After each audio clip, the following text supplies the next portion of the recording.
There's a quiet kind of suffering no one talks about. It's not the pain of poverty. It's not the anguish of failure.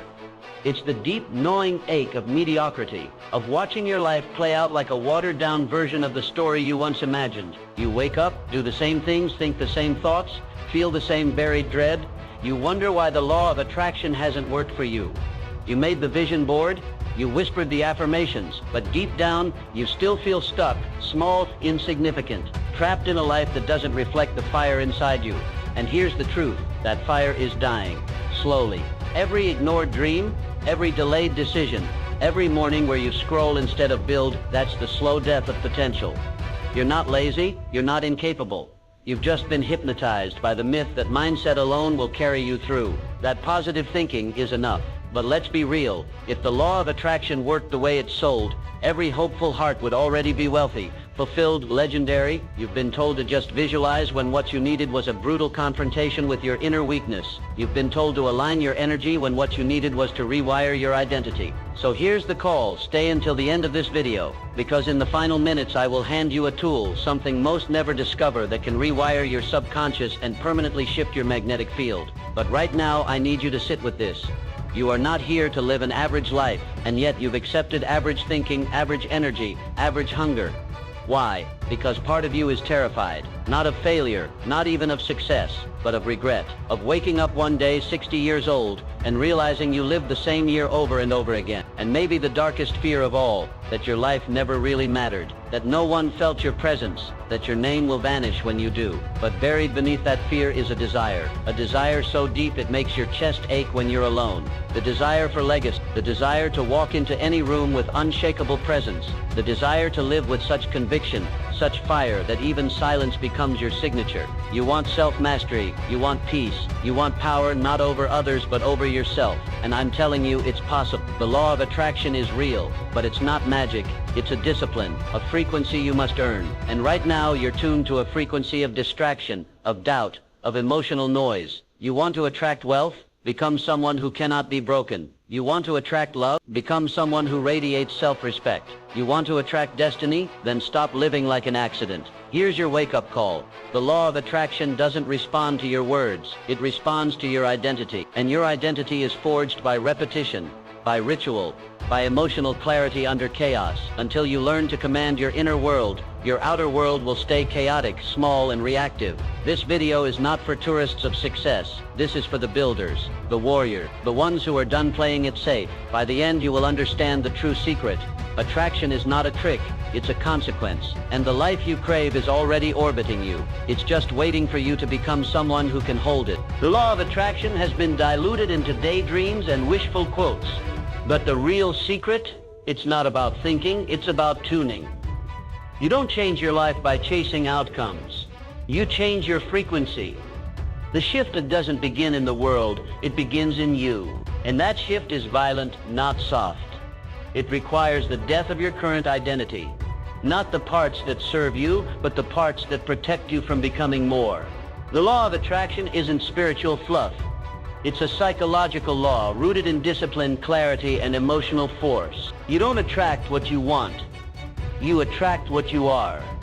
Nikola Tesla understood this, not as a concept, but as a code. If you want to find the secrets of the universe, he said, think in terms of energy, frequency, and vibration. These weren't metaphors for him, they were mechanics. Tesla didn't attract innovation by accident. He became innovation. He trained his nervous system like an instrument, refining, sharpening, stripping away noise until only clarity remained. His life was built on sacrifice. He fasted to reduce distraction, rejected comfort to preserve mental purity, and spent days in silence just to hold the resonance of a single idea. He wasn't manifesting results.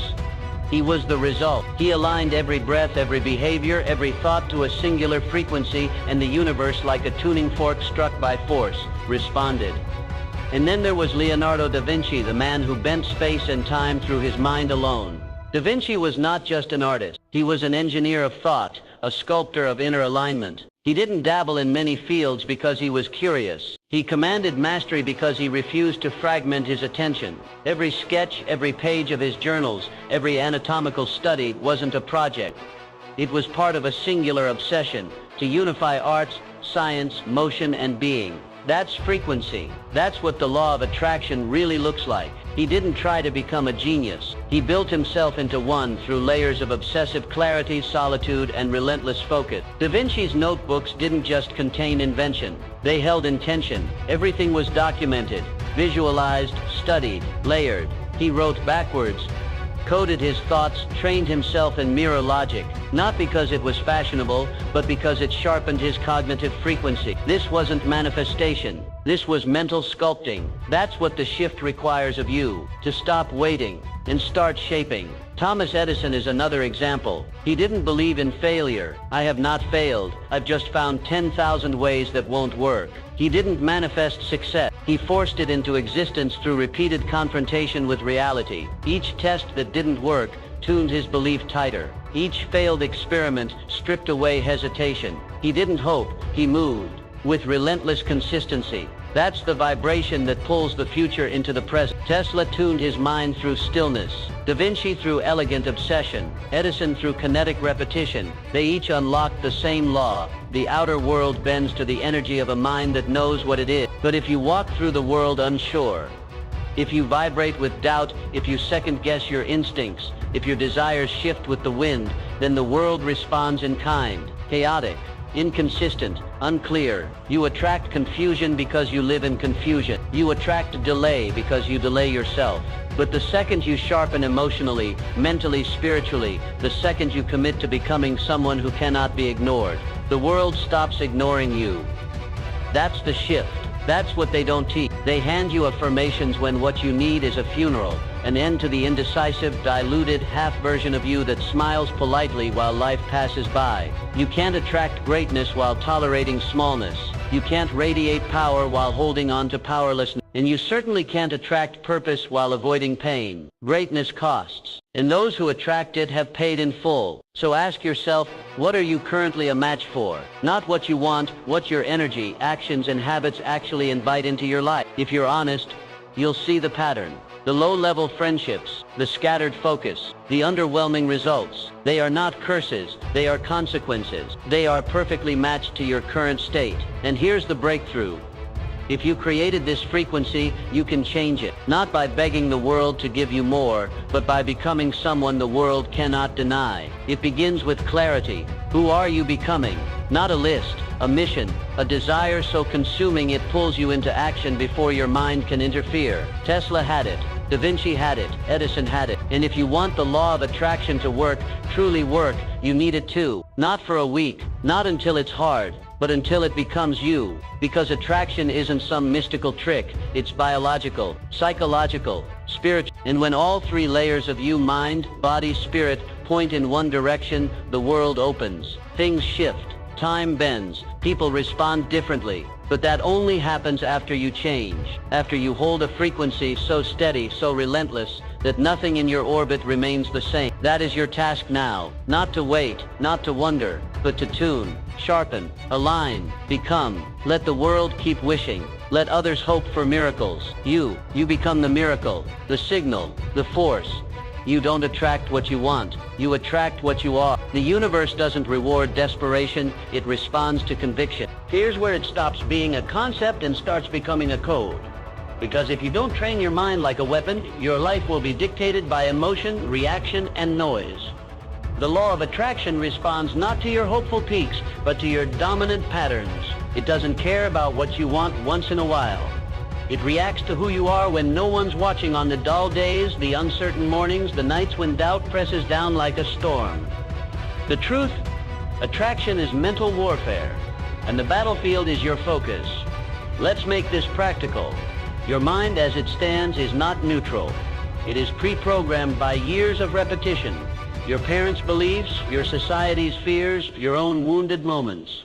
So when you say you want success, peace, or greatness, your subconscious quietly replies, "That's not who we are." And until that voice changes, nothing changes. Mental training is the process of replacing that internal resistance with identity-level clarity. And that begins with daily confrontation. You versus your own noise. Nikola Tesla used solitude not as escape, but as strategy. He knew that in silence, the mind reveals its patterns. and only through awareness can those patterns be rewired. He would sit for hours, days, even running complex machines in his imagination before ever building them. He trained his brain to believe that what it imagined it could manifest. That level of belief wasn't accidental. It was practiced, cultivated, sculpted through isolation, intention, and ritual. Now consider Leonardo da Vinci. His genius wasn't luck. It was engineered through layers of mental repetition. Da Vinci kept thousands of pages of notebooks, not just filled with sketches, but with questions, measurements, breakdowns, comparisons. He dissected not only the body, but the nature of thought.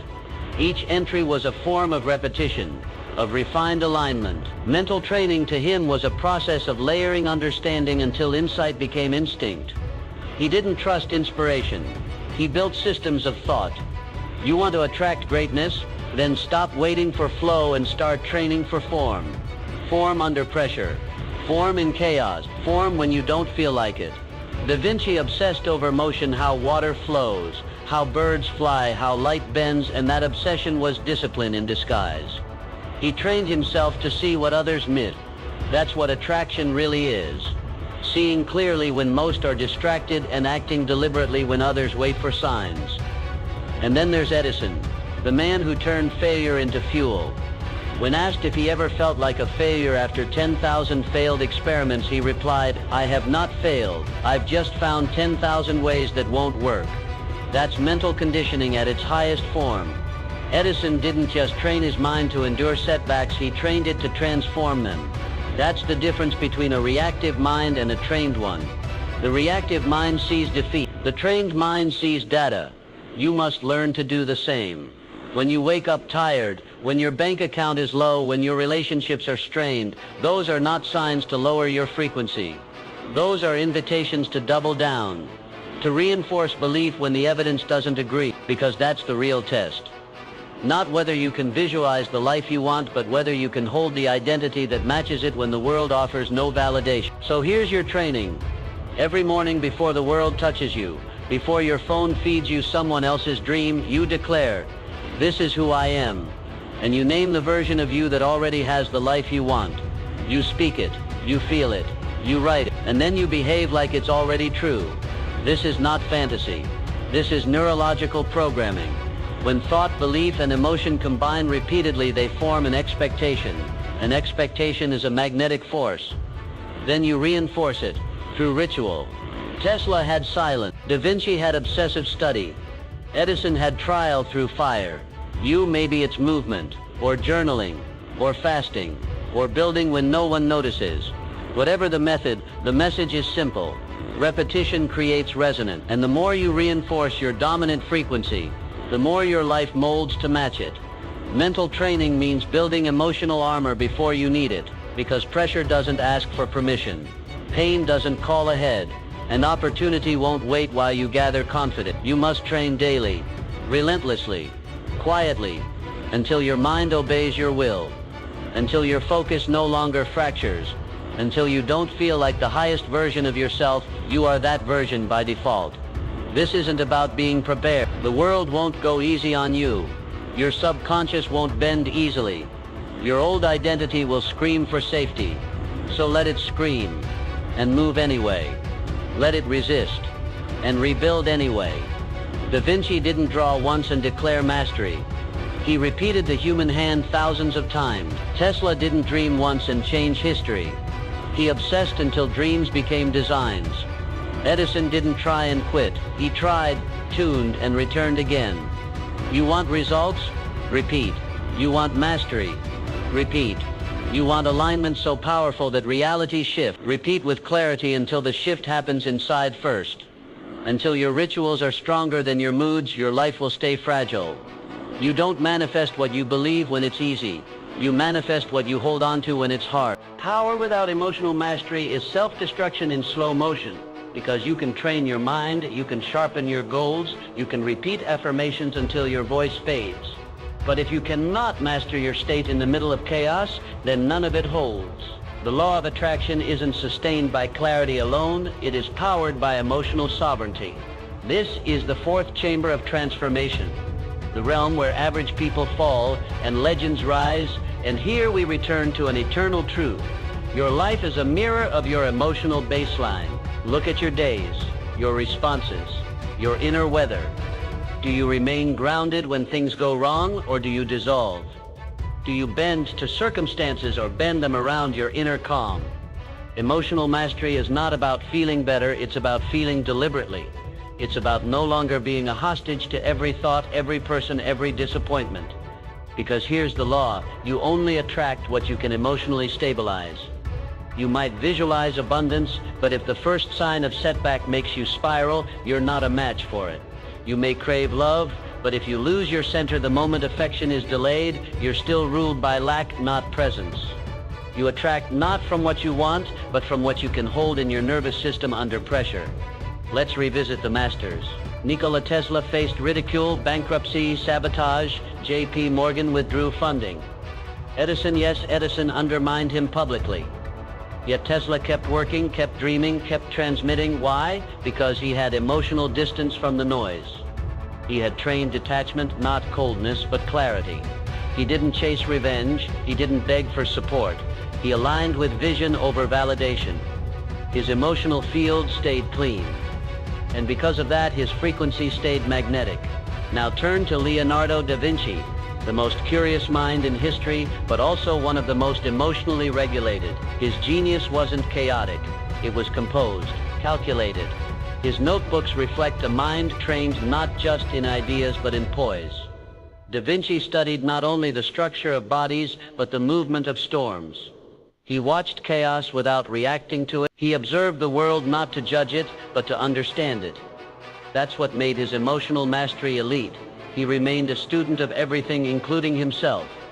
When others rushed to react, he paused. When others felt the need to be understood, he wrote backwards in code, unbothered by misunderstanding.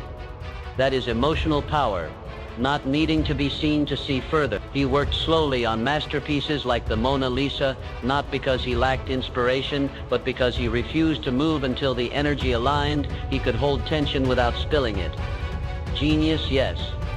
But more than that, stillness as strategy. And then there was Edison. A fire destroyed his entire laboratory, years of work gone overnight. He looked at the flames and told his son, "Go get your mother. She'll never see anything like this again." That's not delusion, that's dominance. That's emotional leadership under pressure. You want to attract a high-level life, you must hold emotional command when everything crumbles. Because the universe doesn't give to the strongest, it gives to the most stable. Emotional mastery then isn't optional, it's survival. And it begins with this: observe your reactions in the storm. When tension rises, what do? Do you lash out, withdraw, distract yourself, or do you breathe through it, stand in the fire, and feel without fleeing? Because that's where your true power lives. Not in controlling emotions, but in letting them move through you without distorting your identity. There's a technique I want you to build: emotional transmutation. When a wave hits disappointment, rejection, anger, you don't suppress, you alchemize it. Tesla did this in silence. Da Vinci did it through immersion in design, symmetry, and sacred geometry. Edison did it through stubborn output. You can do it through conscious ritual.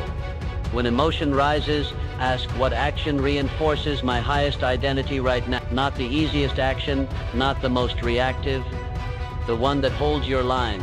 Maybe it's stillness. Maybe it's building. Maybe it's movement. Maybe it's saying less. Whatever it is, that action is your emotional anchor. Over time, you stop being pulled by emotion and start using emotion as fuel. Fear becomes alertness. Sadness becomes compassion. Frustration becomes precision.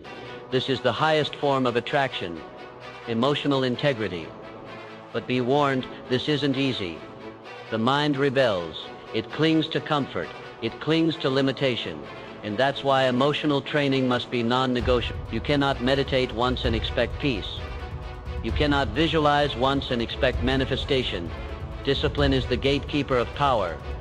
And until your rituals are stronger than your moods, you will stay reactive, not attractive. So you train every day, even when it's hard. Especially when it's hard, you protect your mind like a soldier guards a fortress, because it is your only true weapon. It builds your thoughts. It filters your emotions. It shapes your decisions. If it's weak, your frequency leaks. But if it's strong, you become untouchable.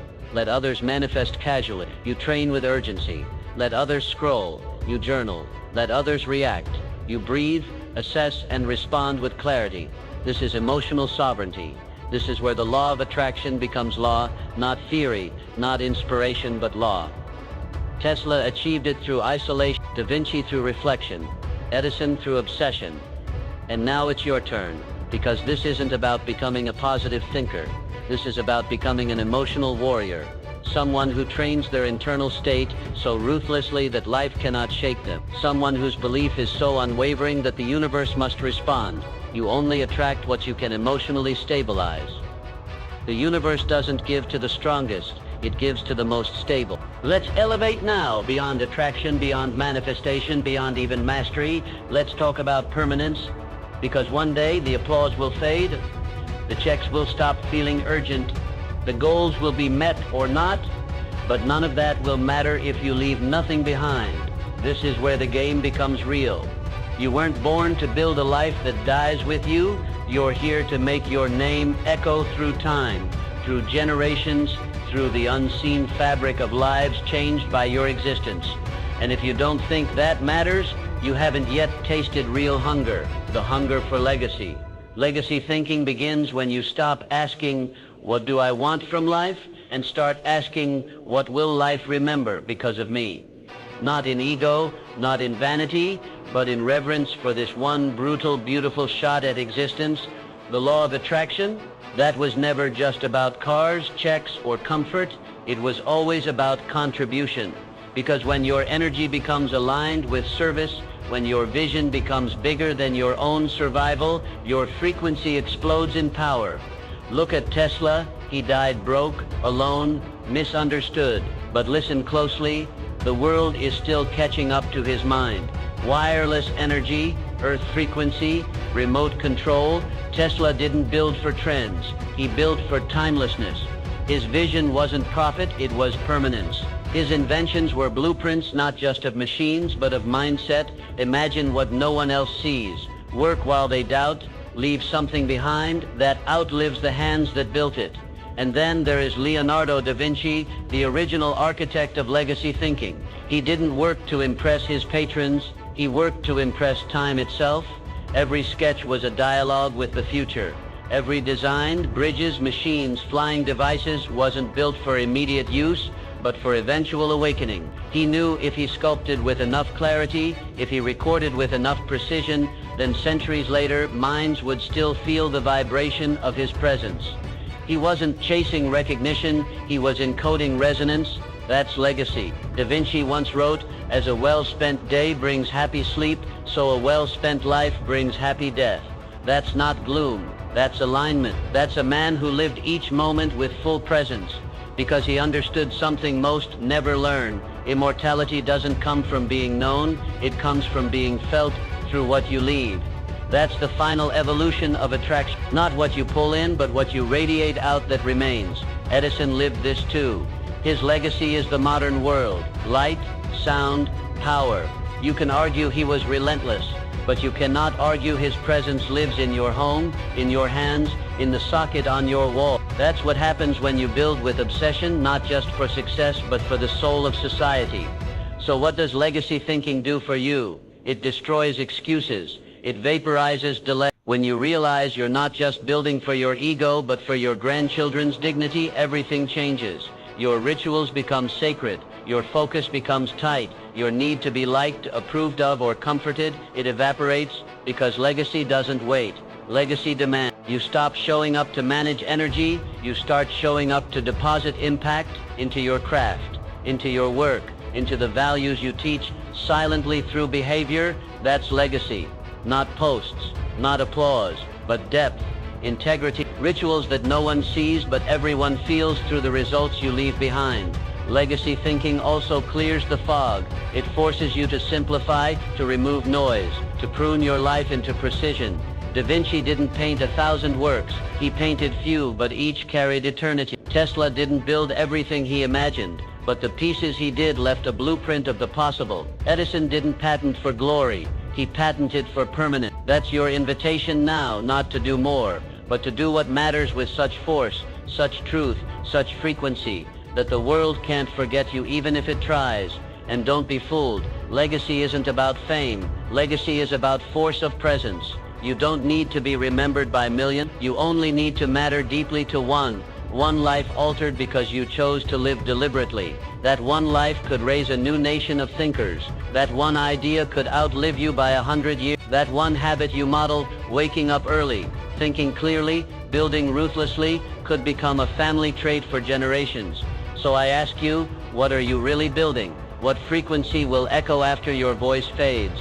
Because you will fade. That part is non-negotiable. But what you leave, that is your choice. And you can choose right now to be the one who builds something eternal. Not flashy, not viral, eternal. You weren't born to build a life that dies with you. Legacy is built in small, unrecorded moments of courage.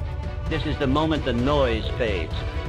The theories, the teachings, the stories, all of them collapse into one question. The only one that matters now. Who are you becoming when no one's watching? Because everything we've built so far, vision, discipline, frequency, emotion, legacy, it all leads here, to this precipice, this edge, where you decide if you keep dabbling in potential or burn your old identity and rise. This is not inspiration. This is confrontation. Because you can't attract a destiny you're still too scared to embody. You have two choices now. Keep living as the echo of who you used to be, or break the damn mirror and walk into a future you demand. The world does not need another positive thinker. It needs someone who's dangerous to their excuses. Someone who doesn't just speak affirmations but moves like they are truth.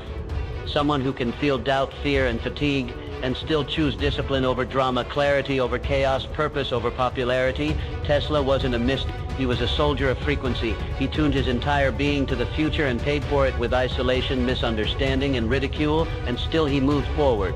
Why? Because he knew the world wouldn't understand until it had to. That's what this takes. The willingness to be doubted, misread, dismissed. Because those who rewrite the world never look normal while doing it. Edison didn't wait for motivation. He moved from compulsion. An unrelenting inner code that said, I will die trying before I die wondering. He didn't care about balance or permission or polite pace. He lived in pursuit. That's why you remember his name. That's why you flip a switch and light appears. He built himself into a force that the world had to reckon with. And then there was Leonardo da Vinci. He didn't live loudly. He didn't need the world to cheer while he worked. He wrote backwards in code. He painted slowly, secretly, sometimes leaving works unfinished because they no longer aligned with the purity he demanded of himself. His life was a canvas of obsession and restraint. He mastered anatomy without formal training, designed flight centuries before it was possible, created notebooks of brilliance that still instruct scientists today. Why? Because he chose to build slowly, deeply, beyond the applause. He didn't chase fame, he chased form. And in that quiet pursuit, he became immortal. So what do you do with that? You make a vow, right now. Not to me, not to this video, to your future self. The version of you who already has the things you crave, who walks in rooms with stillness so sharp it silences noise, who doesn't manifest goals but moves with inevitability. Make a vow to that version. To stop betraying them with your delays, distractions, and deluded choices. You don't have time to wait for motivation. You don't need more proof. The mirror is already showing you the cost of postponing your power. You want more? Then become more. Build the rituals, sharpen the mind. Guard your energy like royalty guards a throne. Start living like your future self is watching, because they are. And every choice you make either brings them closer or kills them slowly. Here's the line that divides the average from the architect. Most people react. Builders command. Most people wait for signs. Builders become the sign. Most people try to feel the frequency. Builders become the frequency. Which are you? This is your final frame. The closing shot before the credits roll. Imagine it like a film. You standing alone, no audience, no applause, just silence. Just choice. In one hand, comfort. in the other fire? Which will you carry into tomorrow? Because you cannot hold both. And the moment you choose fire, the kind that burns illusions and forges identity, you become untouchable. Not because life gets easier, but because you get sharper, heavier, clearer. That's what makes you magnetic. That's what turns thoughts into gravity. That's what makes the law of attraction bend not in theory, but in force. Most people try to feel the frequency. Builders become the frequency. You don't attract a destiny you're too scared to embody, so this is your charge. Go build the identity that makes your desires obsolete. Go become the kind of person who doesn't chase outcomes, but creates environments where those outcomes can't help but emerge. Stop praying for alignment, become alignment. Stop asking for signs. Be the one others read as a sign. Let your discipline become louder than your doubt. Let your energy become heavier than your history. Let your presence become so grounded that the world rearranges itself, not because you begged it to, but because it had no choice. This is your moment. Make it immortal. Now we seal it, not in theory, in rhythm, in resonance, in repetition, because everything you've heard, everything you've felt, everything that shook something loose inside you, none of it matters if it doesn't sink. The conscious mind listens once. The subconscious, it learns through ritual, through rhythm, through the repeated return to truth. That's where the law of attraction either takes root or withers into more motivational noise. So here's what we do now. We program it in. Understand this. Your subconscious is not logical. It is literal. It accepts what you feed it frequently. It doesn't ask if the thought is empowering. It doesn't ask if the emotion is old. It doesn't care what's true. It just records what's repeated. That means your life is the result not of what you hope, but of what you rehearse. So, if you rehearse fear, you manifest hesitation. If you rehearse doubt, you create delay. But if you rehearse strength, purpose, precision, you attract a life sculpted by clarity. You begin living as the signal. Tesla didn't just imagine, he repeated. Thought experiments looped for weeks, until they carved his brain like software code. Edison didn't just create, he obsessed. 10,000 failures weren't failures, they were affirmations of future inevitability. And Leonardo da Vinci, he didn't just think genius thoughts, he engraved them. Thousands of notebook pages, diagrams, mirrored writing, anatomical dissections, coded hypotheses, not to publish, to program. His pen was not decoration, it was calibration. That's why his work echoes centuries later, because he didn't just write ideas, he embedded identity. That's what you must do now. That's the level we're after.